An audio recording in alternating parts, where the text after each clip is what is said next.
Welcome back, everyone. Another video, Schoolboy Talks. First, I want to put up a disclaimer. Nothing intended for illegal purposes. This is all historical information. We're talking about the past. And we're here with the old-time dog guy, West Coast Combines. How you doing, my friend? Hey, how you doing, man? Good, good, good. Now, we go back probably 30, maybe even 40 years. And so first question I want to ask, how'd you get into the dogs? How'd you become acquainted with the dogs and get into the breed? Oh, wow.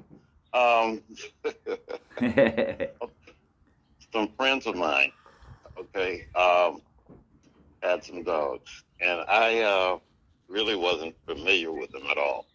But until I started hanging around and seeing how they act, and man, they're just special.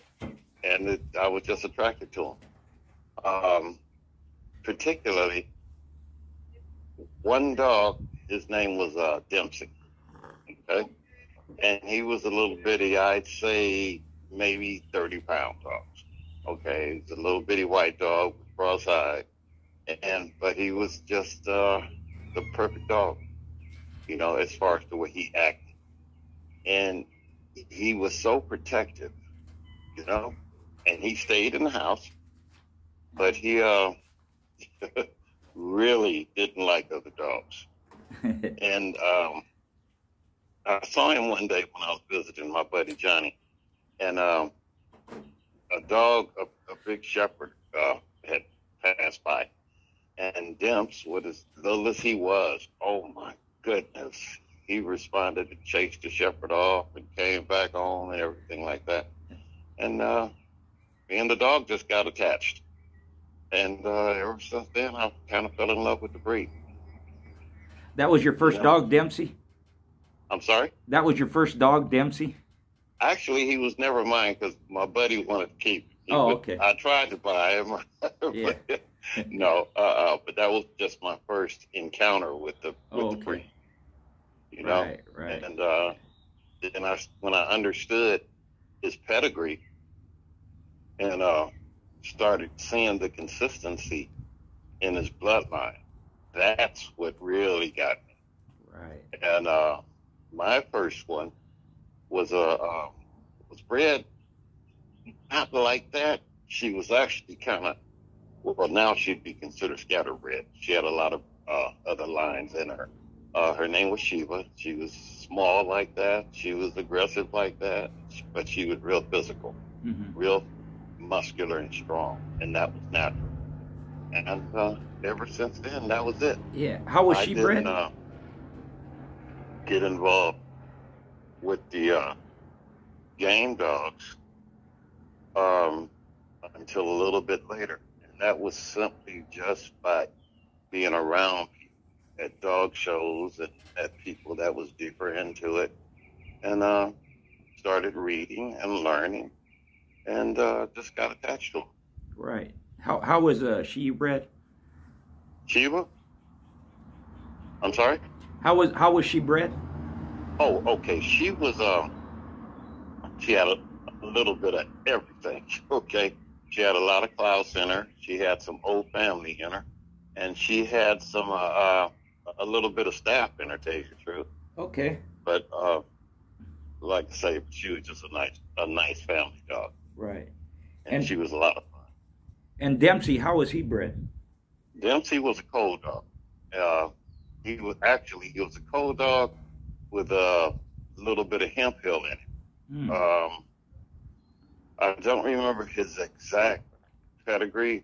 Like I say, I didn't own him, but I just got to see his pedigree. That was ID coal, right? I remember he was cold with a little bit of hemp hill. Right. That was ID coal?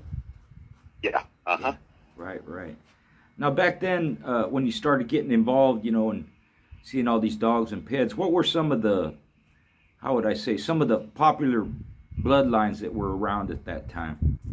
Oh, my goodness.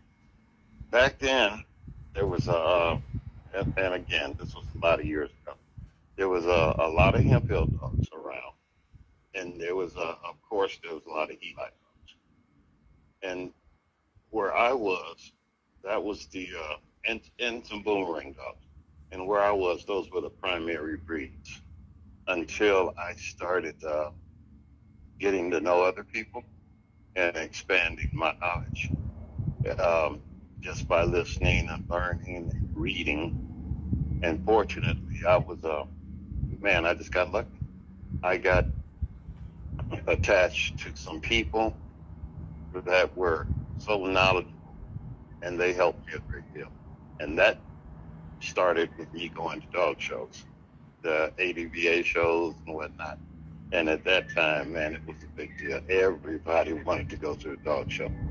Uh, and it was just easy to meet people.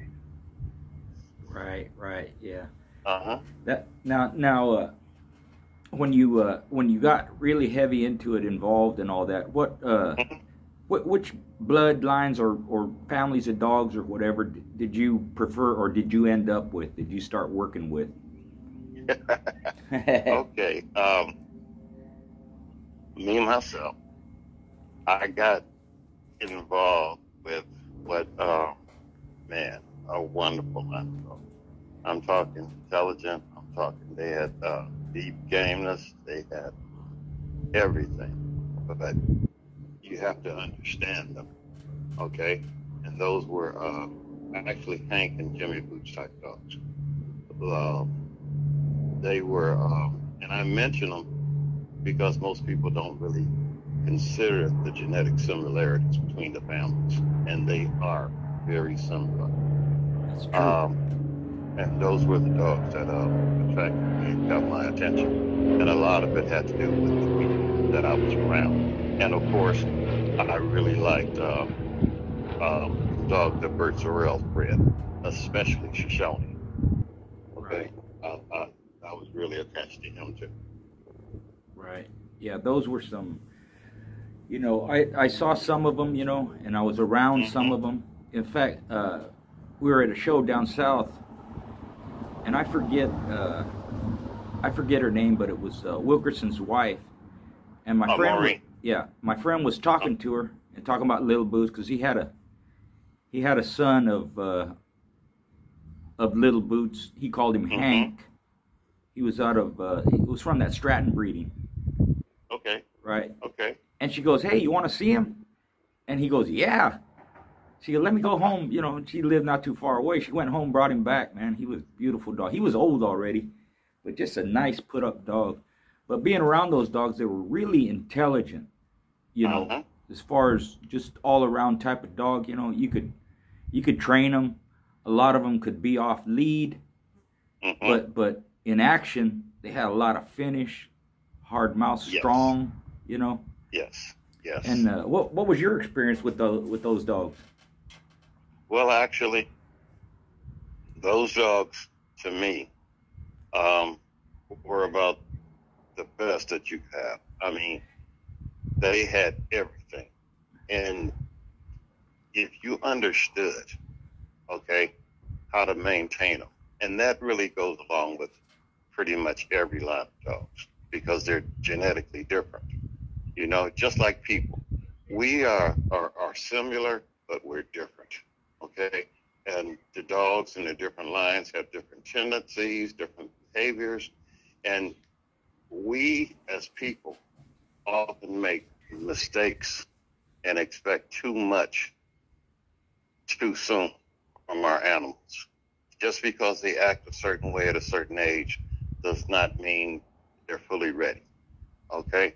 Just because they're physical and active and all that doesn't mean you can't overwork them. Just because they're willing to move forward and be aggressive and whatnot does not mean that you cannot shorten their career by having them be too active too early. If you get what I'm saying. But with that particular line of dogs, if you understood and kept and maintained them properly, they're about as good as you can ever expect. And on top of it, they're the perfect pets. At least to me, that's how I feel. Yeah, I would agree. That's good. I'm sorry, I could hardly hear you. I said I would agree. That's good That was good opinion and good observation, you know, because Thank you. you know, the like you said, Jimmy Boots and Hank, there's a lot of similarities and commonalities in their bloodline, you know, Yes. if you want to call them Daibo dogs or whatever, you know, and they were just they're different in the way that you're speaking about them Mm-hmm. than other types of dogs, you know. Yeah. They can be real calm and mellow, you know, Mm-hmm. and then flip the switch and they're just, you know, they turn it on, you know. Yes. Yes. And like you said, good Yes. pets. You know, I seen that, like I said, they could be off lead sometimes, you know. As long as something don't bow up on them and be aggressive, you know, they're fine. Uh-huh. But at the same time, they're just have a lot of ability and so impressive, you know. Oh yeah. And Oh, and I yeah. remember, I'm sure you were there. They had a convention. It had I refereed Tito and the local boys Ninja. He lost to Vince's Petey, right? Uh-huh. But Daisy May was on that card. And I'm sure you're familiar with Daisy May. She became a grand champion. Mm-hmm. So let's speak a little bit about her. I was really impressed with her. Just a nice female. Okay. That's the one she was off of Boots, right? Right. I'm talking about the same, and that was someone that was like family to me, trail driver. Right. And man, she was a wonderful dog, and she was aggressive, and she was, man, actually, trust me, she became a legitimate grand champion, but to be a grand champion, it takes 5 wins, right? Right. But she actually had 6. Wow. Because I won one with her before we gave her the trail drive. Mm. Yeah. I didn't know that. And, That's good. Good to know. It was just never talked about. Right. Yeah. So, I mean, but she was great. A great family dog. She was a great yard dog. And she was very consistent with the bloodline. And I think a lot of things about that family of dogs is underrated because people don't really see it, because you can take those dogs, okay, and there are other lines of dogs that I like too, don't get me wrong. You can take those dogs and pretty much do anything with them, okay? If you breed them right or outcross them right, and then you come back and line breed it or outcross it to a compatible cross, okay, then you can pretty much get a super dog. I mean, look at the dog's history will show. Oh, even the Joe Woody dog, the champion Joe Woody dog that we had, okay, he's well known, but what's not well known about him was that he had some litter mates, 2 litter mates that were just as outstanding. And then there were, Joe Burkert, he bred those dogs, did a great job when he bred his female to Little Boots. But, you know, Chris Wilkerson and Maureen, and then Carl Wynn, and oh man, and even Bert Terrell, they were so implemental in helping me learn and understand how to treat and maintain the animals. It's just amazing. And also, we can't overlook polio dogs, and because that was a compatible cross, and they acted similar too, you know. And so, man, you know, thinking back and feeling a little emotional now. Yeah, I'm sorry. yeah. That's some history there. Those were all well-known, experienced dogmen. You know, they were. You know, a lot of them come out in Stratton's books. You know, and I think that's where a lot of us became familiar. You know, a lot of the people in his books, they were ADBA judges, but they were also dogmen. You know, competitors. Yes. And you know what? Even though people recognize his book, Stratton nor his wife. They don't get enough credit. You're talking about good people, good friends, very knowledgeable. And what made all of these people we're talking about very special is that they were open to share. And you don't always get that from everybody. Even Danny Burton, he deserves a lot. He was open to share. Bill Carr with Champion Fred T, which is also a similar type dog that people overlook.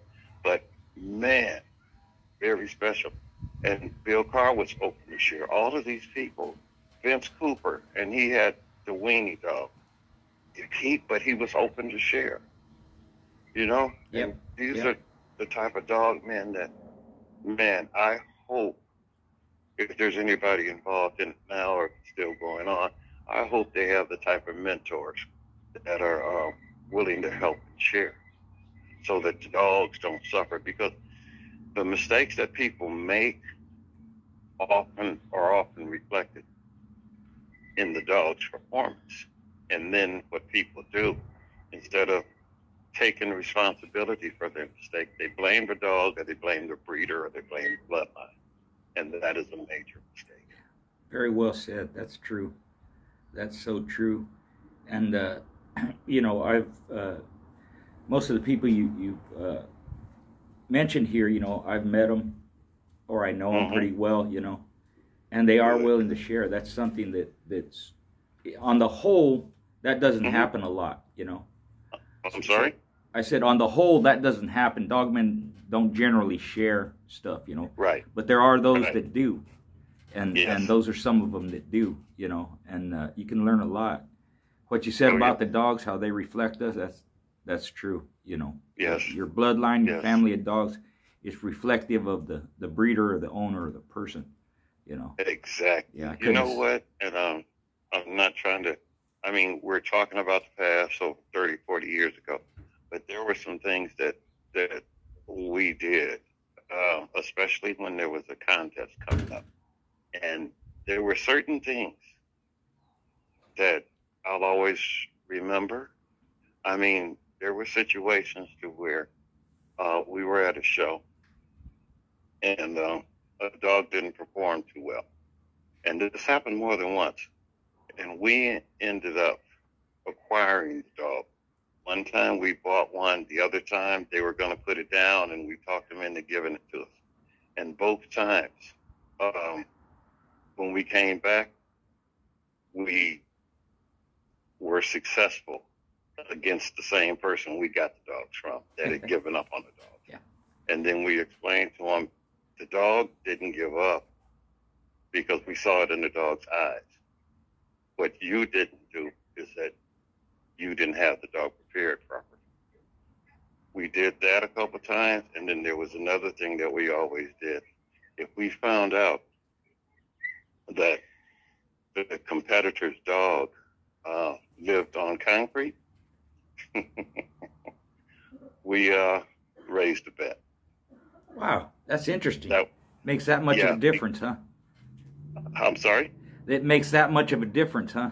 Well, yeah, because a dog can get arthritis too, and he can't tell you. And a lot of times he sees you when you go in your yard. You know how your dog gets excited and jumps around and stuff like that? Right. He may not be his 100% self, and he can't tell you. And living on concrete causes wear and tear on the dog's joint. That's See? true. Jumping on top of the doghouse, jumping down, landing on concrete, staying on a heavy chain, but living on concrete, or, you know, all of that type of stuff. Mm-hmm. Yeah, I talk about that in conditioning, you know, that the hard, I didn't like using hard surface. I did a lot of road work, you know, and it was always usually on dirt, sometimes sand, grass like that. But I didn't like the hard surfaces. And the way I explained it was because the hard surface, like you're saying, the concrete, it doesn't give. The dog's joints give, you know, it's just, it's hard. And like you said, you know, arthritis and all that stuff. But until you mentioned it here, you know, now it makes sense how you're talking about the concrete. It's the same concept. Concrete ain't good for them, you know. Yeah, it's, man, there's a lot of things that we do and then blame the dogs for. And we should take responsibility. You know, I used to tell people all the time, um, when your dog doesn't perform the way you think he or she should have performed, because to get him to where he is, you had to see something that you liked and believed. Okay, and if he doesn't perform to that level, the first person you should blame is yourself, because you took something out of him. Maybe his schooling was too much, because it's just like a professional boxer, a professional football player, or anybody. Everybody only has so much in them, okay? And if you start too soon or you overdo it on the way, then you're going to shorten the career. So you need to know what you're looking at, okay? And that's something that was taught to me by the people I was around. And it made sense. And I actually saw dogs that were over-schooled or was tested too hard. And it took so much out of them. And then I always think about fighters that were great fighters, won championships, and then all of a sudden they lost their speed, they lost their rhythm. And I always thought about the dogs when I see fighters past their prime. Very true, very true. I mentioned one time in a chat how some fighters, you know, they're known for taking hard hits, good punishment, you know, rock solid chins. Yep. Then they get older and played out, and some guy who don't even hit that hard knocks them out. Yes. And it's just that they're wore out. They're way past it. Sometimes it's age, sometimes it's too many fights, you know, like you said. And it's the same with dogs. I'm a big boxing fan, so I always kind of relate the two together as well. There's a lot of similarities, even the rules from boxing and dogs. There's a lot of similar rules, like the scratch line, the 10 count going in your corner. No. So there's a lot. There's a lot that's involved in both that is similar. And you know, knowing your dog, too much, anything. There's a ton of stuff, and you only learn that by experience. If you have a mentor, that helps a lot. But you got to go through it yourself and do it and see, you know. Yeah, that's good stuff. Now, you mentioned Bad Joe Willie. He was by Little Boots, and what was the bottom side? I'm sorry, I couldn't understand what you said, the last part. What was the bottom side of Bad Joe Willie? The bottom side was Burford's, oh my goodness. I believe it was Burford's Lady, or Ladybug, Lady, okay. I think, or Ladybug. She was primarily a Klaus dog, okay? And, man, and that was a cross that gave a lot of ability. And I really think, well, the Booch dog, he was the type of dog that certain crosses just worked. You breed him to an old family dog, breed him to a Boyle's dog, of course, but that's similar. Right. You can breed it to a polio dog. You can, man, those bloodlines just work well with those Hank Talk type dogs and with the Jimmy Boots type dogs, and of course with the old family dogs.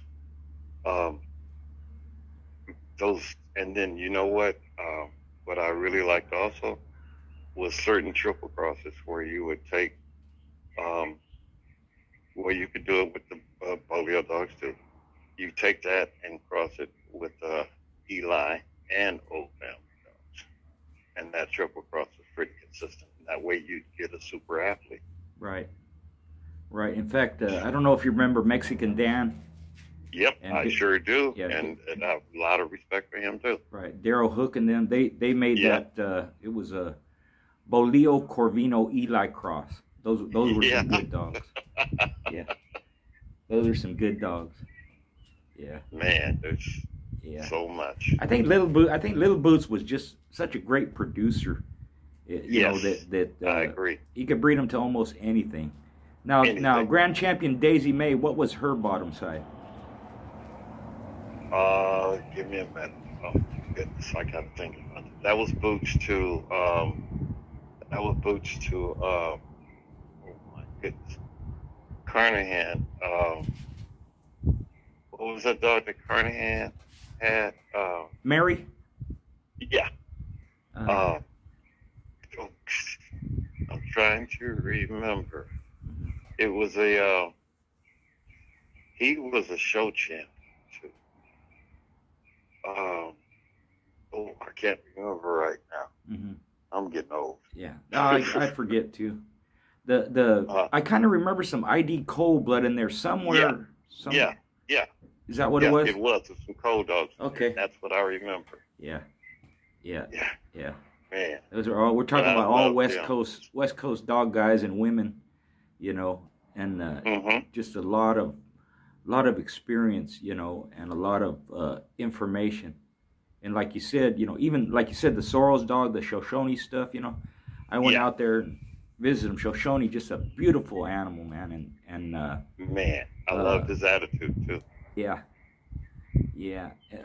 Roadblock was there too. Bert had another one, Goober. What's that? Is that Birch had another dog? I think his name was Goober or Gomer. Started with a G, and he was a nice dog too. Yeah, Roadblock was there too. Just a beautiful. Roadblock. Yeah. They were, you know, they did good in conformation too, you know, because they were so well put up, you know. Exactly. Same thing with the Little Boot stuff. Just well built animals, just what you would consider a show dog type, you know. Along with that competition side, you know. Oh yeah. Yeah. Durable, tough, all that. You know, I mean, you can't say enough about them, you know. I'm glad I got you on here to talk about some of them, you know. That Bad Joe Willie, he won 4 and lost in 3 hours or something like that, wasn't it? I'm sorry, I couldn't hardly understand you again. I'm sorry. That's all right. Bad Joe Willie, he won 3 or 4 and lost in 3 hours or something like that. Yeah, but you know what? And I'm not trying to, you know, come up with any excuses or anything. No, but that's the reality was his last one, the one that went in 3 hours. Okay, it was too soon. He didn't have the proper rest and recovery time between his show before that, and that had a lot to do with it. And I wasn't there. Actually, I was in the military at the time. And I came home and found out about it. And people that actually saw it told me about it. And they said the same thing.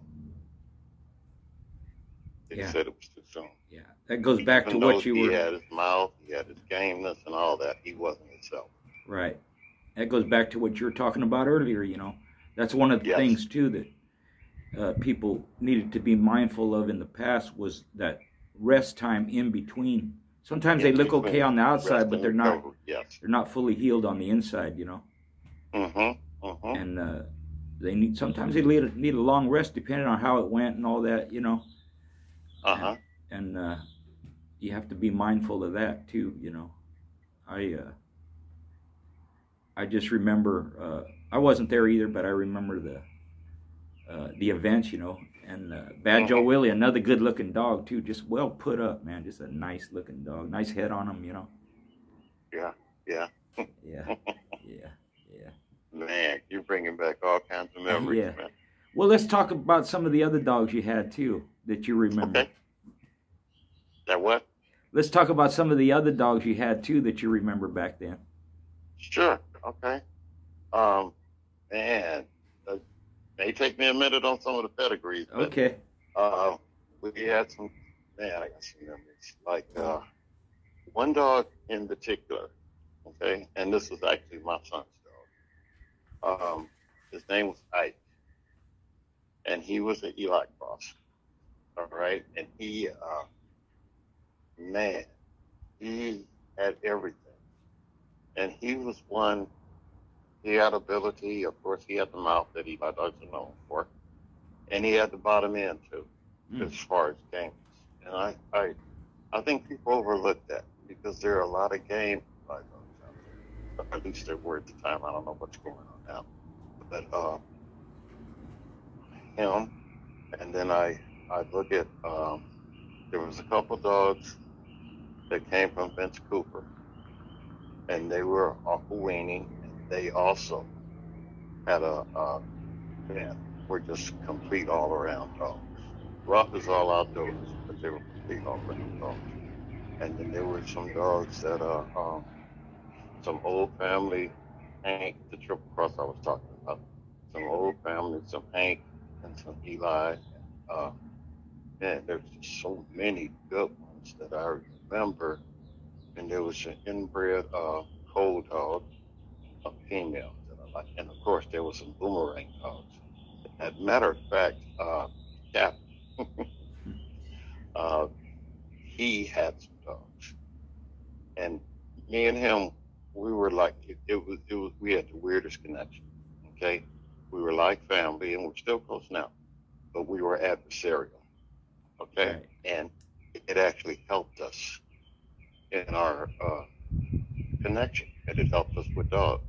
Because we sometimes, if you share information with somebody that can be completely honest with you and they think different from you, they're actually making you stronger because they're giving you another perspective. And that will enhance your knowledge.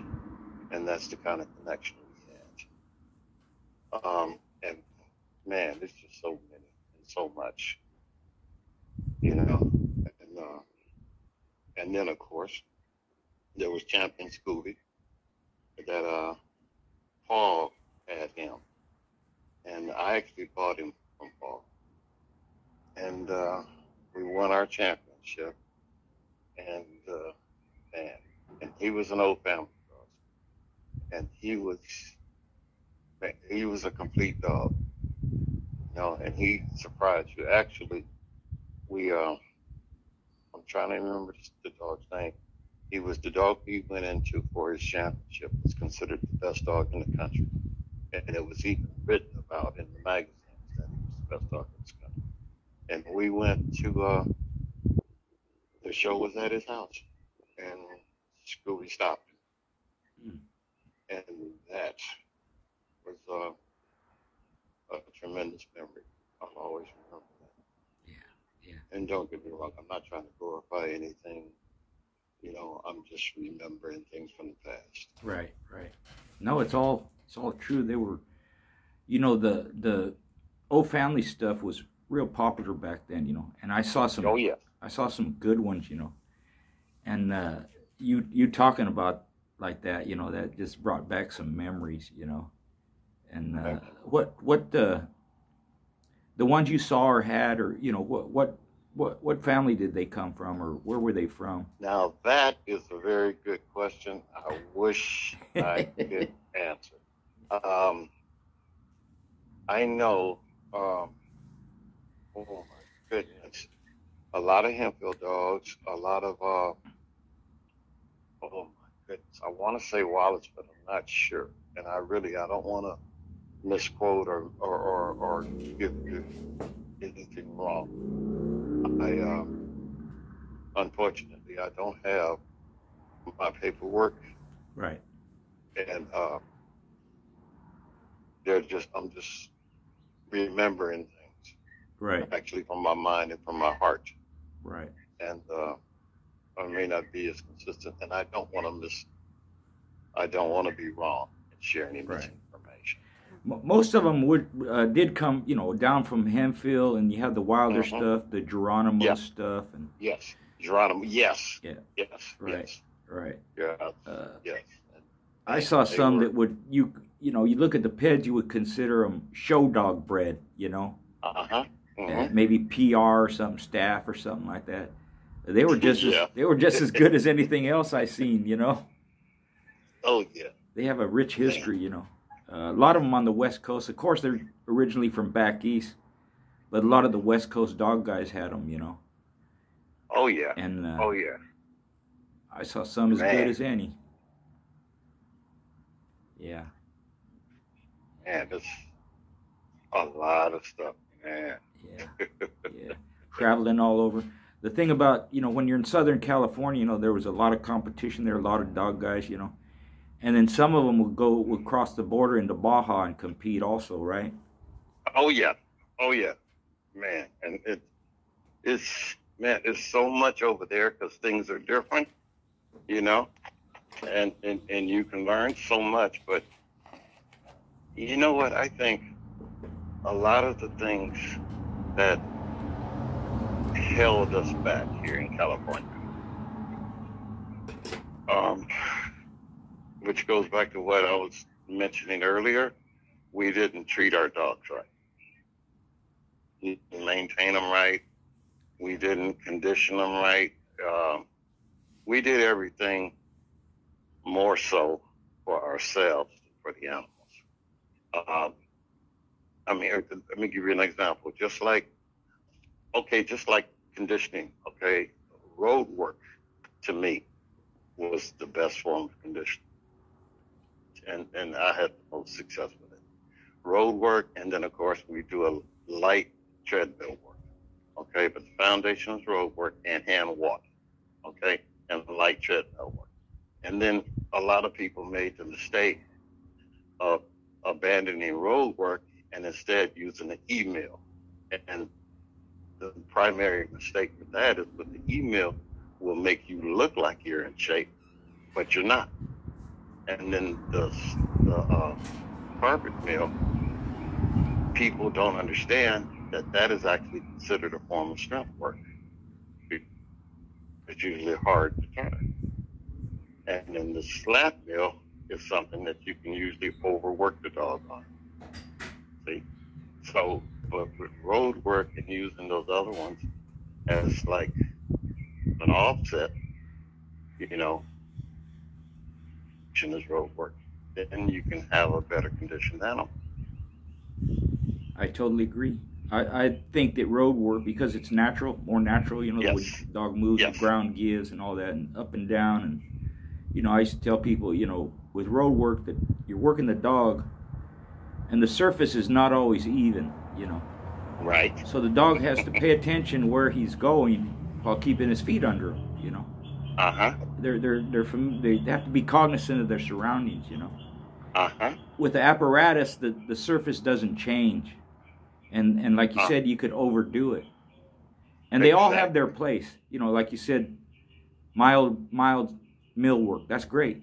But if you overdo it, now it's hurting the dog. It's a detriment to the dog. You know. See? And I agree. And you got to include a lot of hand walking. Exactly. You know, because I walk prior to the work, and then of course you walk for a cool down after the work. Right. A shorter distance, of course, but you know, it's just things like that. Yeah. You got to just be more considerate of your animal. Right.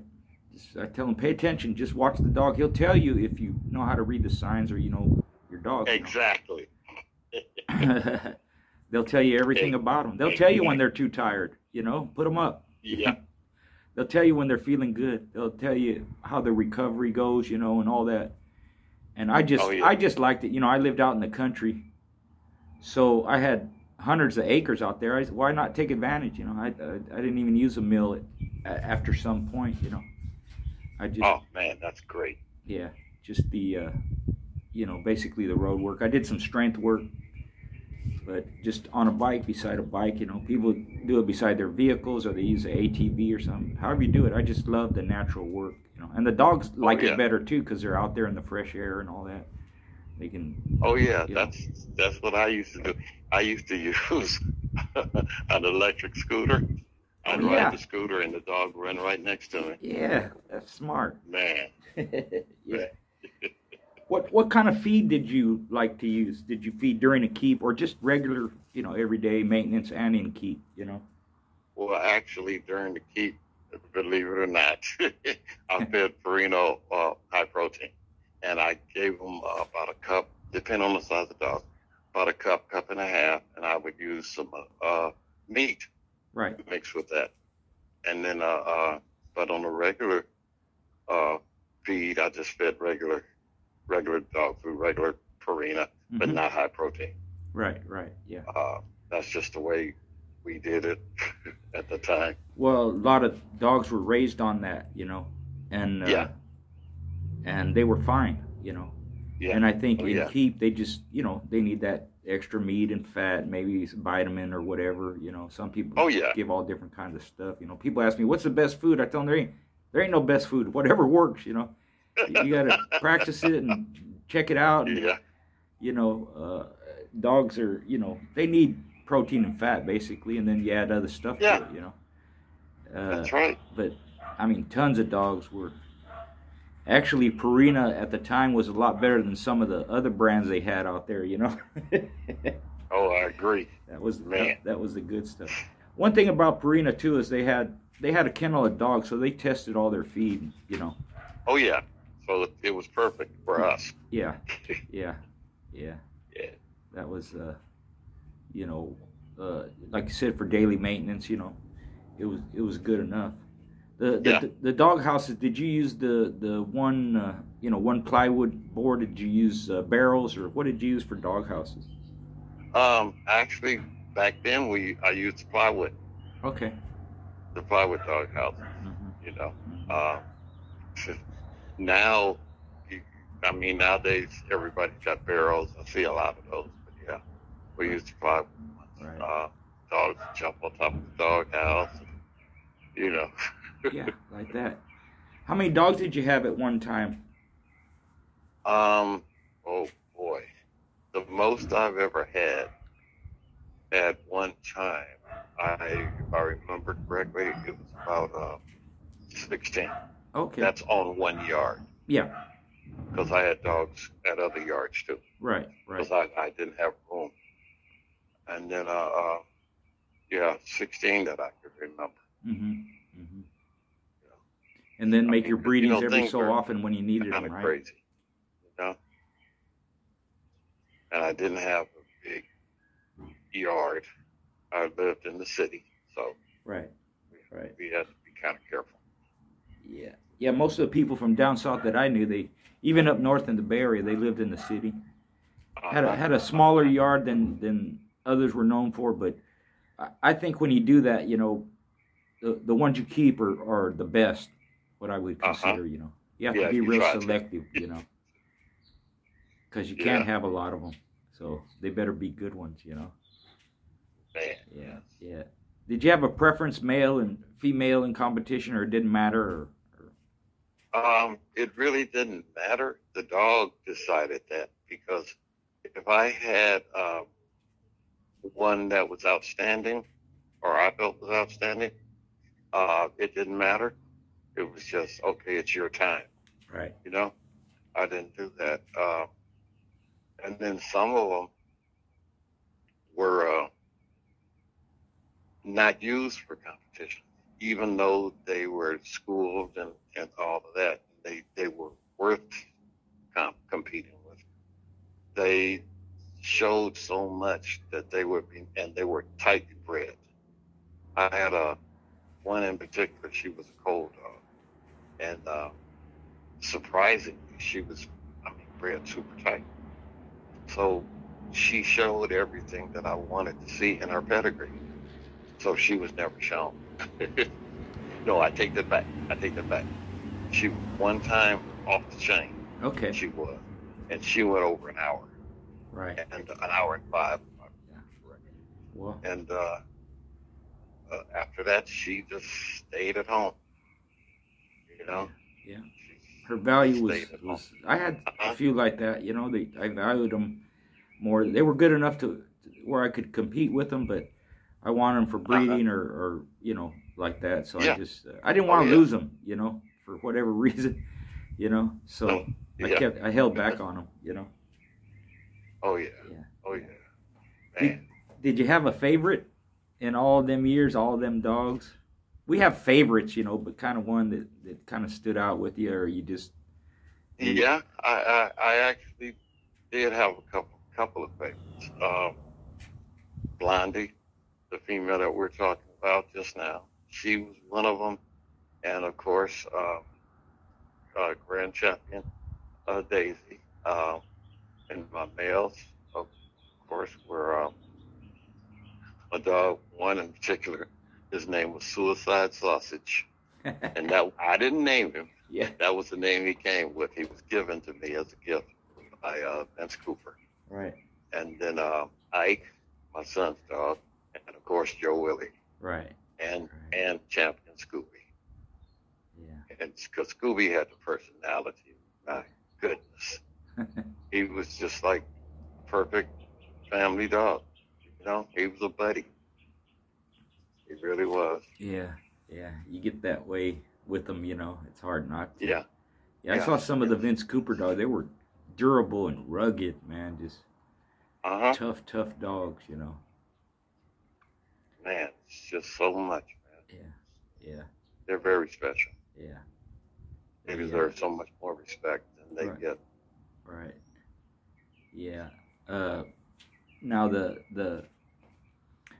I remember, what was it? Tom Stoneburner had some. Mm-hmm. I seen some of his stuff. It was crossed with Chinaman, I think. Yep. But do you remember what those dogs were bred like? The Tom Stoneburner stuff. Oh, wow. That is, um, I'm trying to remember. I think, I'm not 100% sure, but I think there was some old family in there too. Okay. But I'm not 100% sure because I used to like that Chinaman blood too. Right. Man, Yeah. oh, I'm sorry. Yeah. No, that's I okay. don't want to Well, what was give the? you the wrong Do you information. remember the lady's name down south? They used to say she was related to Earl Tudor.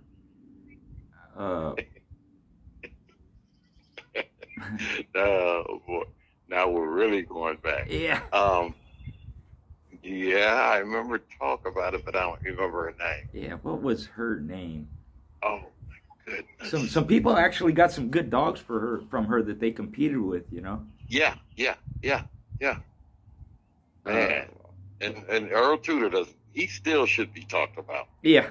You know. Yeah. He really should. Yeah. The people nowadays need to learn. It's a lot of the old timers that if they took time and learned the guys today, they would be so much better off. Yeah. You I know? agree. Just from the way that, you know who else, and I hope it's not a mistake in mentioning this name, but you know who else doesn't get enough recognition? Ralph Greenwood. Yes, sir. Man. Yes, sir. And he's another one that was open. He would talk and share information. You know, Did a lot for the breed. More respect. Yeah, lot of good stuff. I mean, you know, he used the Jimmy Boot stuff. You know, he had. He even used a dog named. What was his name? Adolf. Adolf. Yeah. Right. He was out of Daibo's mother, but a different sire. Right. Greenwood used him. Jimmy Wimberly used him, and another guy used him. But Jimmy Wimberly, I ain't heard that name in a long time either. Yeah. He was a top competitor as well as his contribution to the, you know, with the ADBA and supporting the breed. You know, a wealth of knowledge, man. Just a lot of stuff. Easy to talk to, you know. Oh yeah. Yeah. It's a lot of folks out there. Yeah. And I know, I wish we could just name everybody. I know. Now, but it's hard. Yeah. We gotta be correct. I a lot of times I'll say my friend or some guy I knew, because I don't know their status. You know, I don't know if they still have dogs. I don't know if they want me to talk about them or not. Exactly. So, you know, a lot of times it's the focus on the dog and maybe not mentioning the person. But then I'll hear from them later sometimes, and they appreciate the plug or whatever, you know. And they also appreciate, you know, thanks for not throwing my name out there, but that was a good dog you talked about, Richard, that you saw. Yeah. So I just hope they understand. Yeah. What were some dogs that you saw that you thought, you know, highly of in other people's hands, you know? Oh boy. Let's, of course, we talked about Boots and Carl Wynn. Had a couple of dogs. I'm trying to remember that one really stood out. He was actually bred by Bert Sorrells, and but Carl Wynn had him. Was it And he TJ? became a champion too. Was it that TJ dog? That's it. There you go. Yeah. Wow. Thank you. Was he a little black dog? Um, Or red, or what was he? Brindle, I think he was Okay, Brindle. wasn't it? Yeah, I'm trying to remember. And then he had that one, and then there was another one, and I forgot his name too. But he had some dogs. Mm-hmm. Mm-hmm. He had some dogs, Yeah. man. And then, of course, Bill Carr and champion Fred T. I'll never forget him. Mm. And then I'm trying to remember Bill Stevens, who is another guy that was open and very helpful and insightful. Right. And I can't remember the dog's name. Yeah. Yeah. But he was really a good guy. We're still friends to this day. I talk to him. All right. We really? Yeah, we message each other, you know. Billy Stevens. Oh, wonderful. Yeah. Man, please give him my best, please. I sure will. He'll remember you. He'll remember you because we've talked about you before, you know. Really? Talking about old times, yeah. Yeah, because he used to be out here, you know. He moved around. He was in Oklahoma, Tennessee, all these places. But he's from out here, you know. I remember him. Yeah. And who'd you mention before him? Oh yeah, Bill Carr and Fred T. Bill Carr, Fred T. Yeah, we go to this. It's like a old timers get together. It's put on by Jerry Bean and Billy Foster, you know, in Arkansas. Yeah. So we go out every year, and Gene Matson was there last time, you know. Wow. And you know, he's the one who had the Fred T dog. He conditioned Red Baron, a lot of different dogs, you know. He was interesting to talk to, you know.